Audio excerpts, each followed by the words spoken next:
Ladies and gentlemen, we want you to stand and we want you to make some noise. Ladies and gentlemen, let's go racing here at Knoxville. Only the best go 3 abreast. It is show time at Williams Grove Speedway. Ladies and gentlemen, boys and girls, here at Eldora Speedway, it's showtime! You've got a for a breath. Often imitated, never duplicated. The greatest show on dirt, the world of outlaws. It's time to sit back, relax, and enjoy because, ladies and gentlemen, it's showtime! Set to do battle for 30 laps. The green flag is waving. Hello again, it's Wing Nation here on the Motor Racing Network, presented by Sage Fruit, talking sprint car racing, our favorite time of the week, and we are so glad that you have joined us. Erin, Evernham, and Steve Post from our new digs. Welcome into the new studio here, Erin. This is kind of fancy. Seriously, I know. As we've been talking about, these new high-tech cameras are showing a little... Yeah, the only problem is I'll be good as long as I don't have to breathe and let out my gut. These are not the thinning cameras. They went with the widening cameras. Yeah, we need filters. But really, really cool.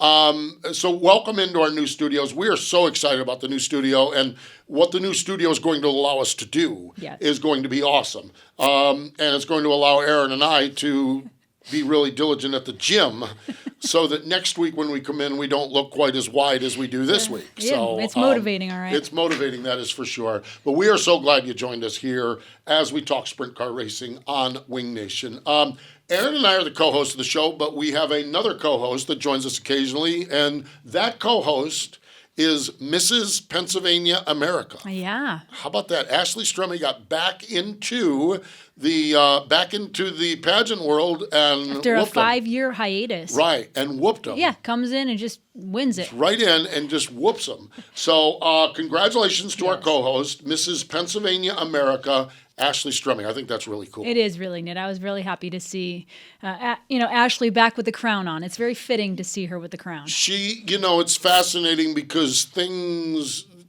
all of us in our lives have things that make sense and don't make sense. Yeah. And the pageant world to me doesn't make sense. But I did lunch with Ashley when I was up in Pennsylvania a couple of weeks ago. I did lunch with Ashley. It doesn't make sense because of... Well, no, that doesn't make sense here, yes. No, you're right about that. The sash would cover it up. No, that'd have to be a tent. But Ashley was just, she told me the day before she had finalized her decision to do it, and it's just her thing. And I think that's great. I think it's awesome. I think that's what's really fascinating about individuals and humans, that some that's her thing, and good for her. Well, and it's neat, too, because if you talk to Ashley, she didn't have a background of growing up doing this. This is something she started doing late in life, and literally, I think every pageant she's tried, she's won, or, it's pretty impressive what she does, and it takes her, very little preparation. Yeah, it's amazing. It really, truly is. So congratulations to our co-host, Ashley Strumme, and I think it's then Mrs. America. I don't know how this all works. I don't know. There's various... She's going to, I think it's in Vegas, right? It's in Vegas. Yeah, it's in Vegas in the fall for Mrs. America, or I don't know what it is. There's various... We always described it as like the All-Stars, High Limit, World of Outlaws. Yes. There's various elements. She's Mrs. Pennsylvania America, as opposed to Mrs. Pennsylvania Cosmo or Mrs. Pennsylvania USA. I don't know. I don't know what it is. Either way, we're very happy for her. So that's the Pennsylvania story. I was in Texas this weekend. Got to see 2 nights of the High Limits and High Limit racing, and it was awesome. First off, it was just awesome to be at the racetrack. My hope was, the game plan was to go to Texarkana Friday night and the dirt track, but Texarkana got rained out, so I did the dirt track and RPM. And first and foremost, just being in the pit area and seeing sprint cars is exciting. Yes, being in person, smelling them, hearing them, all the things that we can't do through streaming. Exactly. So it was fun. And then just the conversations. I just literally, Craig was rolling some pictures of the cars there that I took. Great visit with Rico Abreu. Great visit with Blake Hahn. Mm-hmm. Caught up with Darren Pittman. Caught up with Sam Haferteep Jr. Just really, really, I caught up with Tanner Thorson. I'll have a piece with Tanner later on this week on the road with Tanner Thorson. Just really, really cool. And so just a fun weekend. Saturday night it was Texas. We'll get into the results here. Saturday was the big state-of-the-art Texas racetrack. Yep. Sunday, RPM Speedway in Crandall, Texas. I love that little racetrack. Little quarter-mile really bull ring. fun, Oh, yeah. it's fun racetrack. So really, really cool. So one of the themes that I've had here, and I've done this in all of my short track stuff, was at track. Pay-per-view is great. Dirt Vision, Flow, whoever you want to do, Dirt Vision or pay-per-view is great. But at the racetrack is so much better. Yeah. And the at-track experience is good. So we can watch them on pay-per-view, but seeing them in person is so much better. Absolutely. And so it's fun. So, okay, so you know where we're going now. The theme here. I'm walking through the pits at RPM. This guy comes up on a four-wheeler, and he said, "Hey, Postman, watch your show all the time. I'm Wes. I run a barbecue trailer over in the grandstands." And I'm like, "Well, you had me at barbecue trailer in the grandstands." So I go over to this barbecue trailer, and the food they're serving is unreal. I mean, so I said, "What do you suggest?" And he suggested a baked potato with meat. Okay, well, this baked potato, you always talk about Idaho baked potatoes. This was a Texas-sized baked potato. This thing, there's helmets smaller than this baked potato. Look at you. Oh my I gosh, know. it's yeah, huge. See, that's what Wes said. We got to get perspective on it. Yeah. There's Yeah, that doesn't do it doesn't do it justice. justice. But when I'm holding it, it's like this baked potato. This baked potato. I don't know how to describe it. It was like it was the size of a volleyball. I mean, width-wise, it was oblong, but just shy of a football. Just shy of a football. Yeah. So I went, and the brisket was phenomenal. Everything like that. Okay, Wes's story is great. Okay, Wes, I could see. Wes reminded me in his barbecue journey of Kreger, our producer. Okay, because Wes loved to smoke out. Was the flagger at Devil's Bowl. Okay. And so Devil's Bowl said, "Well, why don't you bring the smoker over after the races and we'll cook out?" So they started cooking out after the races. Well, then the people at Devil's Bowl, they're like, "Well, why don't we start selling this?" So they started selling this. Well, he got a trailer, and the next thing you know, he rolls along. So it's Hey Guys Barbecue is what it is, okay? So we're talking about it. He's actually done some neat private events for some police organizations. I think Fort Worth, remember a couple years ago, they had the police officers killed. He actually fed like 1,000 people at something. So Wes is just a great, great guy. So I said, "Okay, so where do you get the Hey Guys Barbecue?" And he said, "Have you ever been to the Chili Bowl?" And I said, "Yeah." He said, "You know the Hey Guy, the guy that yells hey with the sign, hey?" And I'm like, "Yeah." And he said, "That's me." He's the Hey Guy from the Chili Bowl that now runs a barbecue. He works on gear for oil rigs as his real job. Okay. But the barbecuing and everything like that and being the Hey Guy is a side hustle. So it's just cool. So I love, this is why I love going to the racetrack, because the Hey Guys Barbecue is not on my couch while I'm watching Flow or Dirt Vision. You got to go to these places. You got to do it. The barbecue was unreal. And the pizza bowly and pretzel bowly from Pennsylvania. Whatever it was called. Yeah, pretzel bowly. I wouldn't have had that sitting and watching. You get such interesting combinations. I do. I love. Well, and I just love. But he, oh my gosh, and Wes is great. It was great visiting with him, chatting with him, and just so cool. So. Get out to a racetrack, folks. Get out to a racetrack. All right, so let's get into it now. We've gotten through all of the preliminaries here. Let's talk a little bit of hot topics. World of Outlaw, NOS Energy Drink, Sprint Cars, Federated Auto Parts, Speedway. Friday night, Erin, it was a theme that we're starting to see a lot. Yeah, a lot of gravel. A lot of gravel this year. David Gravel, 91st World of Outlaw win, tied for 9th with Brad Sweet. Wow. That doesn't seem possible. No. And the podium was Gravel, Buddy Kofoid, and Carson Macedo.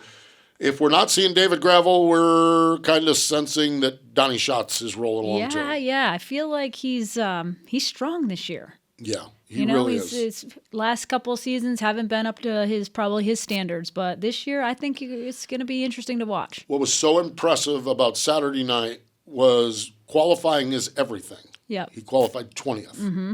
Qualifying is not everything when you've got Donnie Schatz behind the wheel, because he went from 5th to 2nd in the heat race, locked himself into the dash, which put him to the front of the field, picked up the win. His Erin, only 313th World of Outlaw. That is wild. I can't even, the mind No, and but the fact that Steve has 700 and something. Well, there's that too, yeah. It's those numbers are astronomical to me. But 313 World of Outlaw wins. Yes. Yeah, unreal. Shots, Carson Macedo, Buddy Kofoid, a good weekend, second and third place finishes. He is doing really, really well. Where I was at the High Limit Racing, Texas Motor Speedway, huge crowd. Tip of the cap to everybody at High Limit. Yeah. Lots of new people. They did this. This worked out right, okay? Xfinity Series race was early. Yeah. Race ends. As the race is ending, driver autograph sessions for the sprint car drivers are at their trailers, so people are coming right over because Rex right off the backstretch. Yep. Kenny Wallace and Jose Castillo did a pre-race show and had all the drivers. We go right into High Limit Racing, and then Tim Duggar did a post-race concert. Not a bad night. No, not a bad night at all. So huge crowd, and man, they were treated to a slugfest. Holy cow. Yeah, it was. Did Sunshine and Macri go at each other? They did. I mean, really, High Limit both nights put on some amazing racing. Yeah, really did. Macri got the advantage on this thing. Here's where I'm at with Anthony Macri, okay? Anthony Macri now, I've seen him obviously bang the boards and win Port Royal. Yep. Last year at 34 Raceway, I saw him do the tiptoe through the bottom of the racetrack, pedal in the race car, and I'm like, wow, when Macri learns that skill, that's really watch good. Out. This was a street fight. There was some technical areas. The racetrack turn 2 was really tricky. This was a street fight with Sunshine, and the move Macri pulled into 3 was bold, coming through. But that's how you win races now. Absolutely. So Anthony Macri is growing into the complete package of a sprint car racer, and there are a lot of wins in Macri's future. There's a lot of wins in Macri's future this year. Could continue tonight, as a matter of fact. Sunday RPM Raceway. I love this racetrack. I love my little bull rings. Yeah. This was a really, really, this track is beautiful. Really, really cool. Fun stuff. And Erin, I thought we were going to have a madman. I know. I was, I'm very happy to see Corey Day pull off the win, but, there's just something about us as veterans of the sport to see Kerry up front. I was hoping he was going to get victory lane. Well, this deal is fascinating because Brandon Eichenberry, and there was some drama, some angst a couple weeks ago when Lockie McHugh decided he was going to stay in Australia last minute. Yep. And Brandon was none too happy about this because you build a program around a driver, and then in March, the driver said, "Oh, I'm not coming." So we get into this. So it was really good that they've been able to tag super sub Kerry Madsen, and they about dang won the race. It sure did. Madsen was wheeling that bottom. He was fascinating because you watch the speed, Macri early and Corey Day late. Yep. You watch the speed, and it's like, surely they're going to catch him. Well, then, like with Macri, you'd look up 5 laps later, and Kerry's further ahead of him. Yeah. Kerry was just So working far at bottom. around, yep. So, yeah, exactly. And he caught, I think Corey would have got him. Kerry caught the bump wrong one time and popped a wheelie. He was popping a lot of wheelies. Yeah. But he caught it one time wrong. He popped a wheelie, but he lost momentum. And that's what allowed Corey. I think Corey was faster, but Kerry kind of had one bobble. Yep. And with High Limit or World of Outlaws, one Momentum, bobble. yeah. One bobble does it. So Madsen picked up a second place finish. Jacob Allen was third. So there you have that.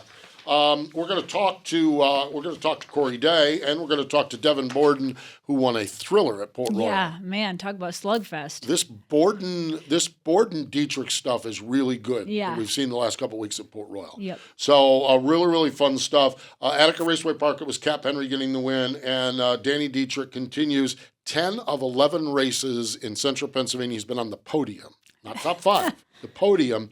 Picked up the win at Baths. Somebody on Sunday morning, I was over at the big track at Texas. And of course, those of you watching Wing Nation, we're in the middle of this, whatever we're in the middle of, okay? And someone said, so what's your take on it? High Limit World of Outlaws, what's your take on it? And I'm like, and we're Switzerland, we're neutral. We love good sprint car racing. I said, this is my take on it, okay? Last night, Saturday night, in Peevely, Missouri, 37 great sprint car drivers raced and put on a heck of a show. Saturday night, Dallas, Texas, Fort Worth, Texas, 37 great 410 sprint car drivers put on a whale of a show. Those were the 2 national tours. Yeah. Last night, Central Pennsylvania, Port Royal Speedway might have been the better race. 34 sprint car drivers put on a whale of a show. There's a lot good out there going on, and that's where we're at with Wing Nation. But to me, it's like this Saturday night showcased that there's a lot of really good racing, a lot of good racing going on. So it's fun. It's fun stuff. Really, truly is. So that's the game plan. Good times. That's Good for sure. times. So we are going to talk, when we come back, Devon Borden's going to join us, and then we're going to talk to Corey Day just a little bit later on. So stay with us. More Wing Nation presented by Sage Fruit in just a moment. Tony, do you even remember how to drive one of these? It's not something you forget. You should know that. The drive to succeed, the need to win, the desire to be a champion. And we surround ourselves with partners that believe the same. Like Tony Stewart Racing, Sage Fruit strives to be the best in all they do. They work hard on the farm, in the packing facilities, and with their retail partners to provide high-quality apples and pears all year long. You can compare apples to apples, but nothing compares to a Sage Fruit apple. Winning quality in every bite. Welcome back. It is Wing Nation presented by Sage Fruit, and let's go to the Sage Fruit Hotline. Joining us fresh off from that trip to Victory Lane at the Speed Palace on Saturday night, Devon Borden joins us. Hello, Devon. How are you? I'm good. Little wet right now. Just was out doing a pressure washing job, but making a few bucks. A little side hustle. But yeah, I'm feeling good after the weekend. We had a pretty couple good runs. So yeah, I'm feeling good. All right, so this pressure washing thing, do you travel to North Carolina? Because I need a little pressure washing around the house there. Do you take this other? How often do you do this? Is that the real job, or what's the pressure washing gig? No, that ain't the real job. The real job's driving the race car. That's the real job. This is just the side deal during the week to make a few extra bucks. But I actually just started it, I don't know, about a month and a half ago. Kind of just got a pressure washer, a little bit of equipment I needed just to go make a few extra bucks. So, but unfortunately, I can't travel to North Carolina. That I mean, you probably could for the right money, right? I mean, everything's. Well, I mean, yeah, for the right money. I work in radio, Erin. Remember, I work in radio, so come on. That's Postman's got the big bucks. I'm thinking trade deals is what I'm thinking, but I don't think that's going to work. Right. Devon, let's talk about the big win at Port Royal. A little bit of redemption for Danny getting you last weekend. What was it like? Those last few laps were certainly exciting to watch, but to get to Victory Lane and get the win Saturday night, what was that like? Man, it was so damn cool. Starting 12th, and I feel like, obviously we have one of the best cars, which was part of the reason we could drive up through there and win. Thanks to Chris Shellsworth on the wrenches this year.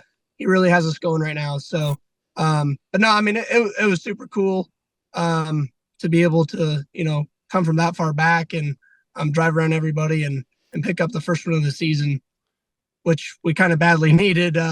We haven't had a season that we've wanted to, start to the season that we wanted to. So to get that win was big. Has there been a specific concern that you've had? Has the speed been good? You're not getting the results. Kind of what has it been that's kind of kept you from getting what you guys got on Saturday night? Honestly, I feel like a lot of it's just been like bad pill draw, bad circumstances. There for, I don't know, however many weeks in a row, we draw the last row of our heat race, and it's like, man, it's tough to recover from that. And then at BAPS the other week, we start on the front row or fourth or whatever, and on the first lap, wheel cover breaks in half, and we plug the wheel full of mud, and it's like, there was a golden opportunity, and just bad luck, honestly, I feel like, more than anything. But I think we're getting it turned around now, and hopefully we can just build off this momentum. Devon, your team had some little changes in the off season. Does that create any difficulty, or did it take a few maybe races to kind of get yourselves working together? Has that been difficult for you, or is that part of the factor of maybe not getting the results you want, or is it just some luck in the things you just talked about? I don't think it's necessarily that as much. I mean, me and Chris have worked together before. Yeah. I mean, hell, we'd talk all the time last year, even when we weren't together. So, honestly, I don't think it's been that as much. I mean, maybe a little bit, just getting on the same page with a few things. But, I mean, that's like every team. You're constantly working to get better, and that's what we've done. And we've been able to, get going. And I don't know. We'll see. Hopefully we just keep it going. Devon, you're there in central Pennsylvania. You're in an area that's rich in such great drivers. And Erin referenced it, 2 weeks ago, you had a battle with Danny that went the other way. You got the better hand with him. Not specifically Danny, or whether it's Lance or whether it's one of these guys. What is it like racing against some of these legends? And I don't think Danny's there. Lance is certainly a legend. Okay, what is it like, and how much do you go to school? Do you watch what they do? Do you when you have a scenario, do you say, okay, next time I'm going to do this? How much do you study what some of those guys like Lance and Danny's getting there? How much do you study that?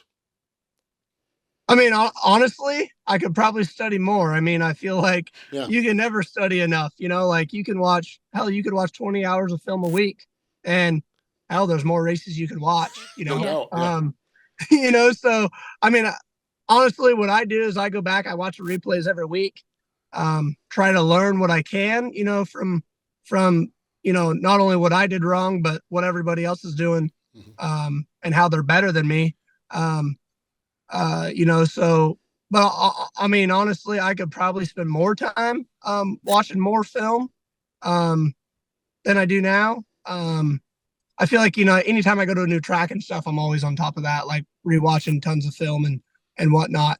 But, yeah, I mean, you can learn a ton just from watching what some of those veteran guys are doing, when you're racing against the best of the best, that's how you get better. So, no, there's always stuff to learn off those guys. Yeah, for sure. Devon, you kind of mentioned that the season hasn't started off as strong as you'd like, but it really hasn't been bad when you look at the statistics. When you look at the season as a full year, what are some of the goals you have? Obviously, you want to win every night out, but what are some of the realistic goals you guys may have set for this season? I'd like to win 10 races.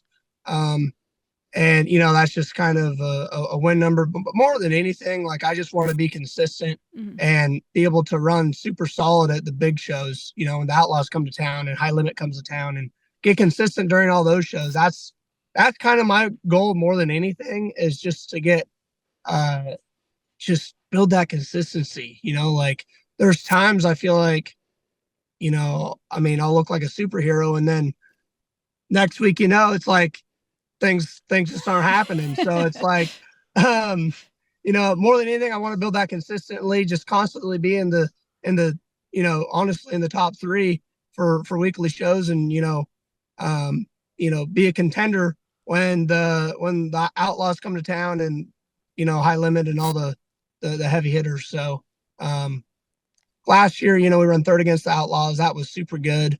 Kind of a big confidence booster and stuff, but I just want to be able to do more of that. Well, let me just tell you something as an old dude talking to a young guy. Being good one week and not even understanding what you're doing, that's life. Okay, that's life. Yeah. That's just that's turns nothing. Out. It turns out life, that's for sure. You get some big money on the line coming up this weekend. Lincoln Speedway, $20,000, the Weldon Sterner Memorial. I was at High Limits, and the High Limit drivers were talking about how Central Pennsylvania is racing next week for more money than they are on the road. What's as a guy that you're out pressure washing now to make some extra bucks, but what's it like having right off the bat here, getting things started? You got $20,000 to win on Saturday night. That's got to get you fired up and excited. Yeah, I mean, it's huge, racing for that big money. I mean, that's what it's all about. So, I mean, I feel like Central Pennsylvania, man, it's a good time to, I mean, just being sprint car racing in general, but man, in Central PA, you got that 20,000 to win. You got how the Weikert's coming up here, within a month or two. Like, man, there's a lot of money on the line. So if you can be good during those big shows, hell, I might be able to sell this pressure washer. Sell it to somebody in North Carolina and tell them to practice on my house. That's it. Yeah, exactly. Oh, gosh. That's awesome. So besides the pressure washing business, what else do you like to do outside of the racetrack? You big into fitness? Do you have any other jobs? What are some other things that you do away from the racetrack? Honestly, all I do is I work and I work out at the gym. Like, that's about all I like to do, either making money or in the gym, lifting weights, trying to stay in shape. That's one thing I try to, be very on top of is being in every bit as good a shape as anybody else or better shape. So you're not going to see me fall out of the seat at the end of a race. So yeah, I definitely spend a ton of time in the gym. I rarely miss a night in the gym. So that's what I usually do. Yeah, I wrote that down because somewhere during the off season you posted a picture of yourself, a little gym pose there, and I'm like, holy God! I'm telling you what, if we're going to a bar to fight, he's on my team. That's it exactly. Well, and working that pressure washer is not that easy. No, Yeah. exactly. No, but it is. It's got to be. It's got to be rewarding at the end of a grueling race to know that you've done your part. That the things might happen at the end of the race, but driver falling out of the seat is not an option. Exactly. I mean, my car owner spends hundreds of thousands of dollars, and to have the best equipment, the least I can do is make sure I'm in top tier shape. So. Well, kudos to you on that. It is really, really good. Well, what we're going to do, we're going to let you get back to the pressure washing. Oh, by the way, you are the first guest in the brand new MRN. I don't mean first sprint car guest. I mean the first guest overall in the MRN studios. So congratulations. Doesn't really mean anything other than you were the first one that worked out. That's pretty damn cool. Yeah. So, but we do appreciate your time, and we wish you continued success. But thanks for joining us here on Wing Nation. Yeah. Thank you guys for having me. There it is, the daredevil, Devon Borden, joining us here. Stay with us. More Wing Nation in just a moment. Tony, do you even remember how to drive one of these? It's not something you forget. You should know that. The drive to succeed, the need to win, the desire to be a champion. And we surround ourselves with partners that believe the same. Like Tony Stewart Racing, Sage Fruit strives to be the best in all they do. They work hard on the farm, in the packing facilities, and with their retail partners to provide high-quality apples and pears all year long. You can compare apples to apples, but nothing compares to a Sage Fruit apple. Winning quality in every bite. Welcome back. It is Wing Nation presented by Sage Fruit. Let's go back to the Sage Fruit hotline. Joining us via the phone call this time, Corey Day, fresh off from that win at RPM on Sunday night with High Limit Racing. Hello, Corey. How are you? I'm doing good, Steve. How are you? Fantastic. Dude, I am telling you, I mean, that was wild on Sunday night. Describe that place, that race, what you had to do to get that win Sunday night with High Limit Racing. Yeah, I don't think maybe there was like one guy in the field that had raced there before, so it was new for everybody. And man, I'd venture to say it was a little bit my style, I guess. But it was. The race was real difficult. I thought I was going to run seventh there for about 10 laps. I just couldn't get rolling, and the air got really thick before the race started, and those modifieds kind of chunked the bottom out and threw a bunch of dirty stuff up to the middle, and then the track sat, and it's almost like the track came back, like it was almost greasy the first couple laps. We were running on it, and it took about maybe till about 12 to go to really clean up there, and then for the top to really get rolling for me. So I had a blast. I always find those races a lot of fun when the track changes a lot like that, and especially when my car is as good as it was. Corey, you certainly made the top work and made those passes for the lead, running the high line, keeping that momentum going. As a driver, when do you know, you just talked about the track, kind of cleaned off, and you knew that there was more room to run on the outside, but how does a driver, do you know that you're gaining enough momentum on the high side to make passes and to keep that going? Like, how does that, I haven't driven a sprint car in 15 years, but to know when to try it and when it's working? So, I mean, honestly, like ever since I started racing, my dad's always, instilled in my brain, don't follow people, like always be trying stuff. So for me, it's honestly just a matter of like, I'll go try the top when no one else is running it, just, cause that's, how I've always raced and, what I always resort to, I guess. And, sometimes there, sometimes it's not. So, in that instance, like, the bottom was real good there for, the whole race almost. And then like I was running it too, and it was like going away, like getting slick. And it's pretty much just basically how I gauge it is your entry speed. If you can enter on the bottom really, really hard and, still roll the center and come off on the bottom and not, wash up, then the bottom's probably going to be the better way around because it's the shortest way around.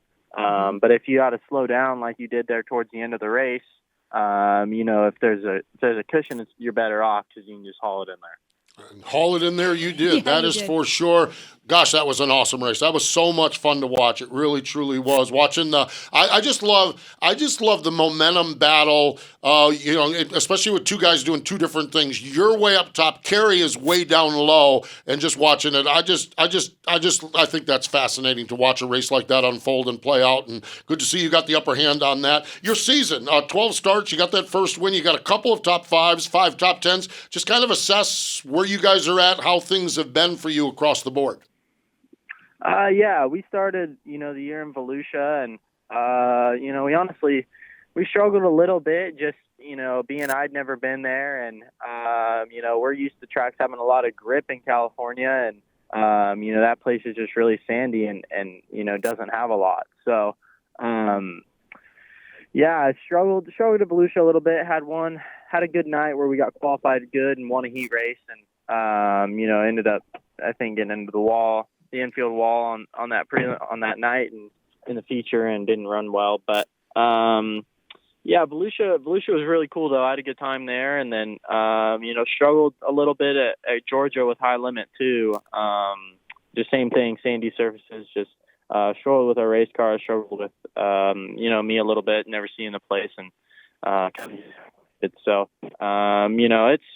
it's definitely going to be a trying year for us, as a team. My first year on the road, and a couple of my crew guys too. My crew chief Shane has been on the road forever, and has got a lot of knowledge. So he's definitely making my job a little easier with going to all these new places. But I wouldn't say the year's going bad per se at all. Just struggling on the bigger places a little bit, and excited for this next month, getting into some short tracks. Yeah, I think that's a fair assessment of it. It's been a fascinating season because in February you ran 8 races.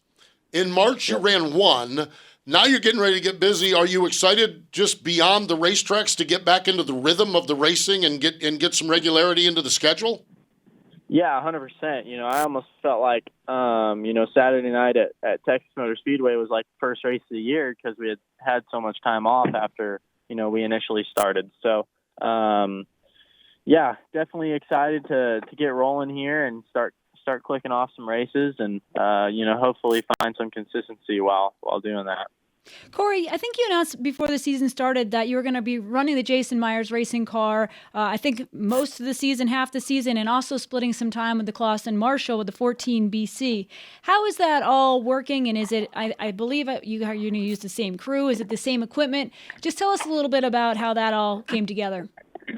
Yeah, so actually tonight at Meeker, we'll be running the Driven to Save Lives scheme, but, it's same team, same as Jason Myers Racing, and same crew, same run out, same trailer, everything. So we just changed the body, run a different design for I believe it's 25 races this year, and it'll be all the high limit midweek races, and then we'll fill in with bigger events here and there too. Did something change during PRI? Did you not announce one aspect of it and 24 hours later announce that it's been expanded, or am I wrong? So the first day we announced the partnership with Driven to Save Lives and Clausen Marshall Racing. Okay. The second day we announced that we were going full time on the high limit through. So they both were there. I mean, it just was like, to me, it was like I read one of them, and then the next day it's like, well, wait a minute. And yesterday we said, and so I was confused on how that all worked out. So I think Jason had an idea where he didn't want one to get necessarily overshadowed by the other if we announced them both in the same day. That makes total sense. That really, truly does. Travel in life, what's that like for an 18-year-old young guy? You spent all your life in California. I know you haven't got too far down the road in traveling, but what's that been like for you? It's fun, man. Just, it sucks right now having to balance school still. But I'll be done with that in about a month here. So that'll be good. A little weight off my shoulders once I'm done with that. But, no, it's good. We're just, me and, my friend Stefan is one of my crew guys, and Hunter Brady too. So we're just, we all roll down the road and just hang out. Just, not a whole lot to do when you're not racing, but, we find stuff to do. Corey, in the past, we talked to you about having the mentorship with Jason Myers, and obviously your dad was a very successful racer, but now you add in Tim Clausen, Richard Marshall. What is it like to be a young driver and have such a great group of people in the sport that truly believe in you and are behind you? Man, it's awesome. I don't necessarily know if I'd be, even close to the driver I am today if it wasn't for, all those people in my career so far that have helped me, progress the way I have. Jason and my dad especially has been, a major part in my driving, my style and my racecraft and everything over the years. And, Jason has been a major help, helping me kind of figure out the business side of the sport and making me a good young man, I guess, on camera and to sponsors and all that. So, and then, Richard and Jennifer Marshall and Tim Clausen have, they've actually been there since 2021. I went and ran a midget for Tim and, I had a great time doing that. And that was kind of my first, my big shot, I guess you could say. So, always thankful for Tim and Jennifer and Richard Marshall for everything they do for me. Final question for you, Corey. We don't have to wait long here for more racing. You guys are racing tonight. It's bull ring season on the High Limit Racing Tour, and I know that suits your fancy really well. What can you tell us about Meeker and what we expect to see tonight? I've never been, but I'm pumped for it. Watching the videos, watching that All-Star race in 2020 with Reitzel, Larson, and Dietrich there, it seems like a blast. So I'm hoping it gets slick and wide. It's got a big old curb on it, and we're going to hammer it. I am sure you are, and I cannot wait. If that happens, I can't wait to see what you have for us tonight, that's for sure. Corey, always a pleasure to chat. We appreciate your time joining us, and we wish you well tonight and on throughout the balance of the season. I'm sure we'll talk to you again, but thanks for joining us. Yeah, sounds good. Thank you, guys. There you have it. Corey Day joining us here on the Sage Fruit Hotline, winner of Sunday night's High Limit Racing race down in Texas. Stay with us. More Wing Nation in just a moment. Tony, do you even remember how to drive one of these? It's not something you forget. You should know that. The drive to succeed, the need to win, the desire to be a champion. And we surround ourselves with partners that believe the same. Like Tony Stewart Racing, Sage Fruit strives to be the best in all they do. They work hard on the farm, in the packing facilities, and with their retail partners to provide high-quality apples and pears all year long. You can compare apples to apples, but nothing compares to a Sage Fruit apple. Winning quality in every bite. Welcome back. It is Wing Nation presented by Sage Fruit. Erin, Evernham, and Steve Post. What a ball. What a blast. I'm trying to figure out how to sit so I don't look so fat. This is not good. I'm not going to lie. It's been a little distracting during the show. I look and it's like, who's the blimp next to Erin? I mean, oh my gosh. What was good were the interviews. Devon Borden and Corey Day, man, young talent, great personalities, great young men. Yep. Man, we have two or three themes, and it continues today with these guys. Absolutely. They're young, they're humble, they're well-spoken. And they're passionate. And they're gassing them up. Both of them are. Both of them are not scared of the accelerator. That is for sure. National Sprint Car Hall of Fame and Museum. Later this week, birthdays Fred Horry, WC Bud Whitfield, Judd Phillips. Today would have been the birthday of 2010 inductee Don Shepard. Was born in 1934. Don's role in the sport, a mechanic.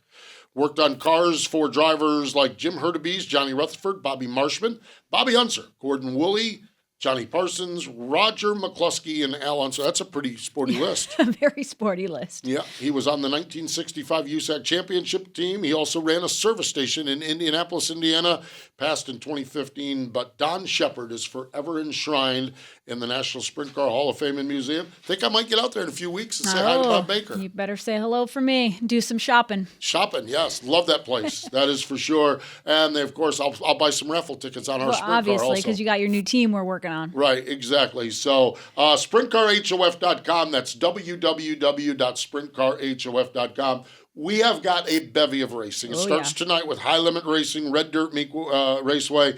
Then Friday and Saturday, Southern Oklahoma, Salina High Bank. So they're in Oklahoma. Erin, World of Outlaws are going to be busy as well. They are. Paducah, Kentucky on Friday, and they're at Hobstadt Saturday night. That's always some fun racing. Hobstadt's going to be good, that's for sure. Season openers, go to your local racetrack when they open. I don't know if I can say it any more succinctly.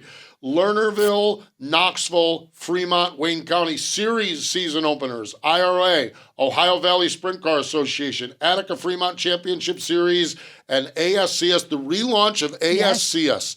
There's a lot of energy around this. I like it. This is going to be fun to watch. It'll be on Dirt Vision this year, and they're down at Super B Speedway in Louisiana. I had a chance to talk to Sam Haferteep. I talked to Tommy Hahn. I talked to Blake Hahn, but I talked to Tommy about it.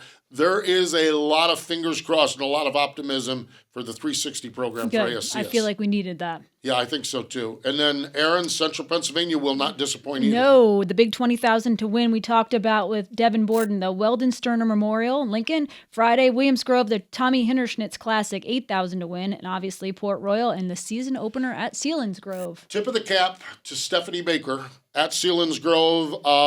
I think I was aware of it, but Area Auto a week or two back had a great, Lenny Salmons, who does a great job with Area Auto. Stephanie was involved in a significant car crash in November. Last year, congratulations, you get Sealands Grove, and she didn't get in there till January or February. They get through her first year, and she's like, oh man, this offseason we're going to do this. This offseason we're going to do that. This offseason has been about significant recovery. But Stephanie and her boys getting the track back together, and they open up Sunday. So go to a racetrack, and if you're in Pennsylvania, go to Sealands Grove. Stephanie has worked her tail off on this racetrack. She's worked her tail off getting herself back together. Still has some issues she's working through with the accident. The boys, nobody works any harder than her two boys do. And so get to Sealands Grove this Sunday. It's going to be big, that is for sure. So, and big stuff on our social media channels all along. So you can follow along on our Twitter page, on our Facebook page, and all the shows are here on YouTube. Hoping to have an on-the-road piece with Tanner Thorson later this week on our YouTube channel. So if you like everything we're doing, share it, subscribe, tell everybody about it. It's going to be a big weekend of sprint car racing, Erin. It's going to be fun. It sure is. I'm looking forward to it. Looking forward to it, too. And we've survived this studio. And if you need Erin and I, we will be at the gym starting in about 20 minutes. So we do appreciate everyone at MRN, though. The energy and effort into our new studio. It's going to be good. Once we thin down, it's going to be really, really good. That is for sure. So filters. I'm going for filters. Call it for filters. So thank you to Devon Borden and to Corey Day. But more important than all of that, thank you for joining us here this time on Wing Nation, presented by Sage Fruit.